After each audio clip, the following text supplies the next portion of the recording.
12,000 আর 82,000, গুরুত্বটা আপনারা একটু যাচাই করে দেখুন তো। মাননীয় প্রধানমন্ত্রী, 12,000 আর 82,000 দুজনেরই কিন্তু পেটে যাবে একই খাবার।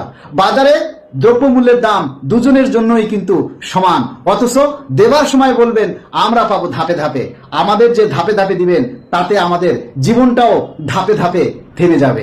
আমরা চাই এই বাজার মূল্যের সাথে তাল মিলিয়ে আমরা যেন 2-4টা ডাল ভাত খেয়ে বেঁচে থাকতে পারি। সেটার জন্য শতভাগ মূল বেতনটা আমরা একবারেই চাই, কোনো ধাপে নয়। আমাদের জীবনটা যেন ধাপে ধাপে আটকে না যায়, ধাপে ধাপে ধুকে ধুকে যাতে আমাদের নিঃশেষ হয়ে যেতে না হয়, এটাই চাই আমরা মাননীয় প্রধানমন্ত্রীর কাছে। কারণ আমরা চাই একটা স্বনির্ভর বাংলাদেশ, একটা উন্নত বাংলাদেশ, একটা মধ্যম আয়ের দেশ।